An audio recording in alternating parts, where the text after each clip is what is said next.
Saleté de poste. Allez, tu vas marcher, oui.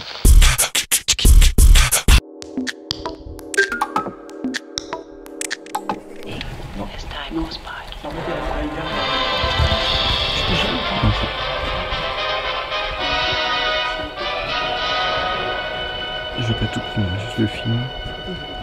Yes, I'm ready. Firing.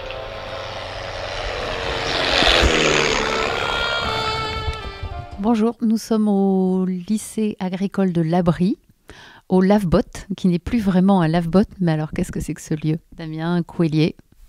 Alors le Lavebot, c'est un laboratoire artistique en milieu scolaire. C'est un peu pédant comme dénomination, mais voilà, l'idée c'était de faire venir des artistes professionnels sur le lycée à la rencontre des élèves et qu'il se passe quelque chose lors de semaines de création ou de résidence ou d'ateliers ou d'expositions comme celle présentée aujourd'hui ici dans ce lieu. Voilà.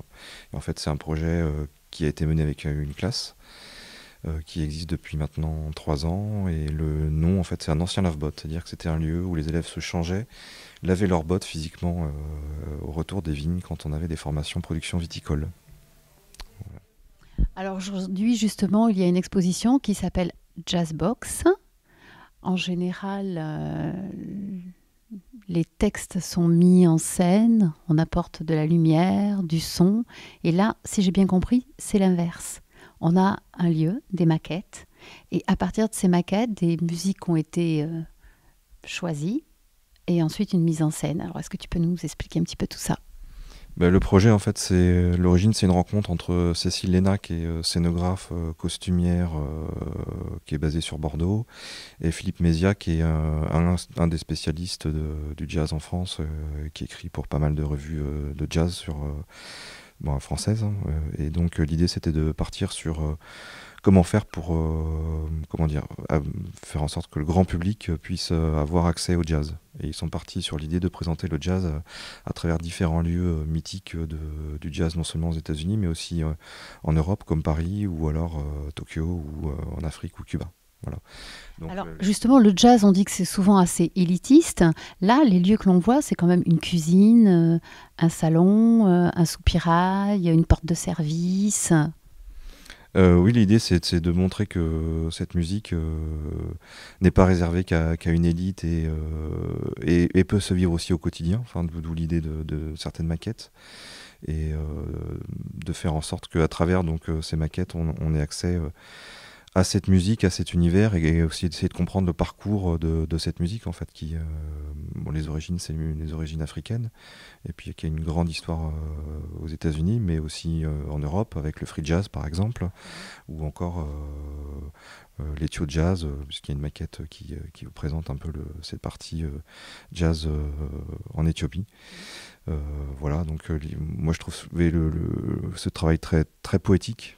Avec un véritable parcours visuel, sonore, et puis aussi de textes. Et en fait, à travers ces maquettes, on a différentes histoires qui sont racontées autour de la thématique du jazz. Bon, après ça, c'est un travail qui est un peu spécifique à Cécile Léna, puisqu'elle bosse beaucoup sur la mise en scène de la poésie. Voilà, comment trouver des moments poétiques à travers une maquette, comme des petites maisons de poupées, peut-être qu'on dirait un retour en l'enfance pour le spectateur.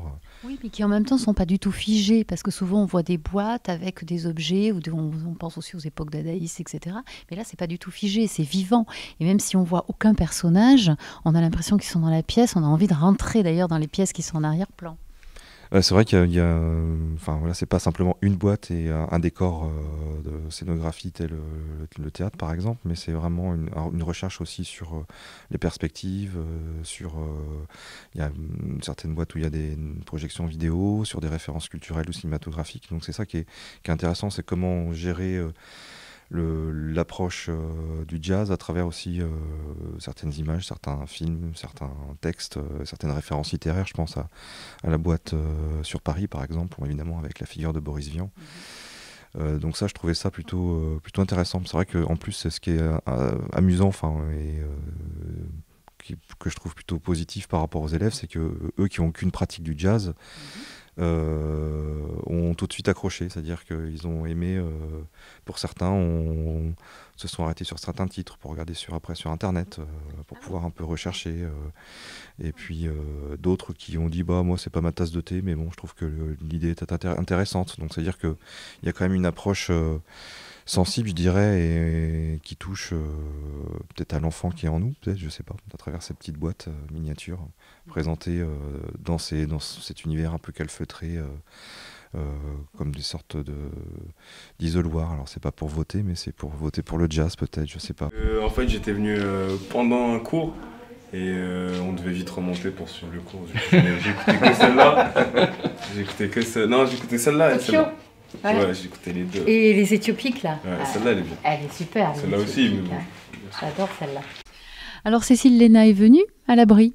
Oui, elle est venue hier, elle a fait un atelier d'une journée avec la classe de 3e prépa pro.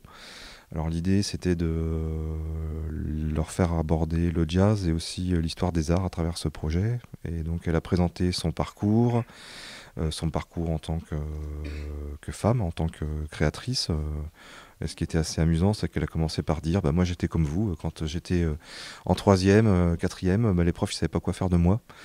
Et puis en fait, il y a un prof qui m'a un peu sauvé, prof d'art plastique, et qui lui a donné des cours de dessin sur ses heures libres le midi. Et c'est comme ça après qu'elle a fait un bac pro art appliqué, et puis après qu'elle a intégré une des grandes écoles de scénographie sur Strasbourg.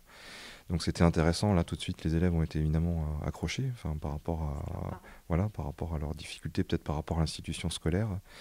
Et puis elle a aussi présenté des croquis qu'elle a fait lors de ses voyages en Asie, puisqu'elle a pas mal voyagé au Laos, au Cambodge, au Vietnam.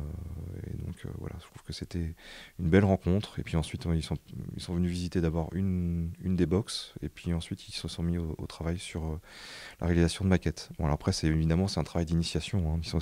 On n'est pas sur du travail professionnel, mais au moins, à travers le geste, ils pouvaient appréhender aussi la difficulté du travail. Parce qu'en fait, les 8 maquettes présentées ici, ça représente une année de travail. À 8 heures par jour, donc c'est quand même un vrai. Puis bon, après, elle n'est pas toute seule, il y a aussi une équipe derrière. Il y a aussi quelqu'un qui travaille sur le son, la mise en espace, Philippe Mézia sur les textes, etc. Donc, bon, après, ce qui était assez rigolo aussi, le clin d'œil, c'est que cette exposition était à l'Opéra National de Bordeaux la semaine précédente. Donc, c'est chouette de pouvoir d'accueillir ce genre d'expo professionnelle sur un lycée agricole en milieu rural, parce que c'est vrai que parfois c'est compliqué. On va pouvoir la voir aussi à Bergerac. Oui, ouais, en plus, il y aura un écho en plus sur la ville de Bergerac, puisqu'elle sera présentée au centre culturel lors de Jazz Pourpre au mois de mai 2015. Donc pour ceux qui n'ont pas pu venir sur le lycée pour des problèmes de transport ou de temps, ils pourront largement visiter cette expo sur le centre culturel. Voilà. D'accord. Est-ce que tu veux nous parler un petit peu de tes projets, les projets du LoveBot pour cette année scolaire ? Alors les projets du LoveBot, déjà c'était donc cette exposition. En mois de novembre, on va accueillir 5 vidéos du FRAC, le Fonds régional d'art contemporain de la région Aquitaine. Donc ce que je voulais faire, c'était amplifier le travail que je fais sur tout ce qui est expression numérique. Enfin, ça c'est quelque chose qui m'intéresse fortement. Montrer aux élèves que les portables qu'ils ont dans les poches, ça peut être aussi des outils de création extraordinaires. Voilà, donc il y aura 5 lieux de diffusion dans le lycée.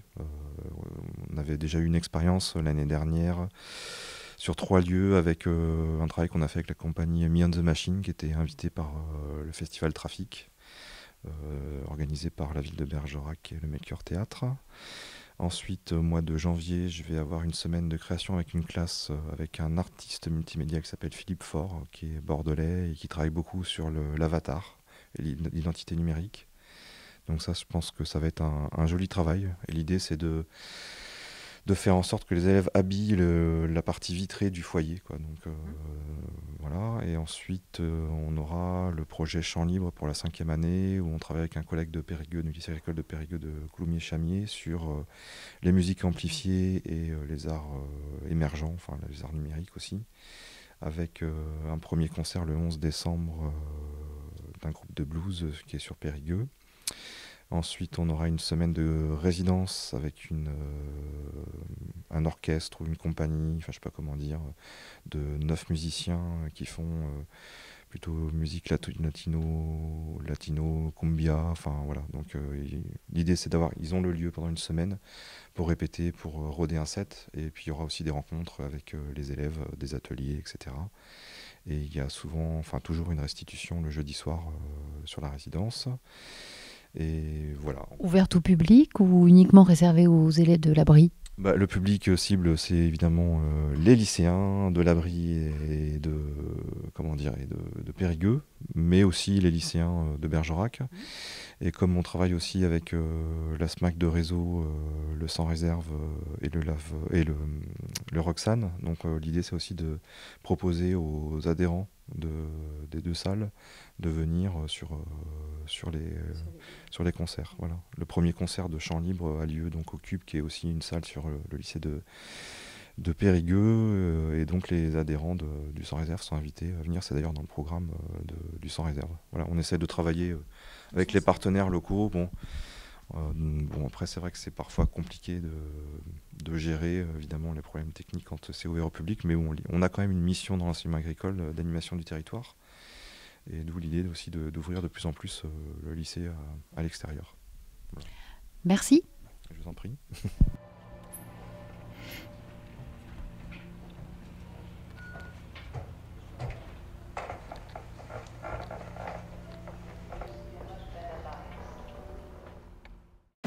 Non.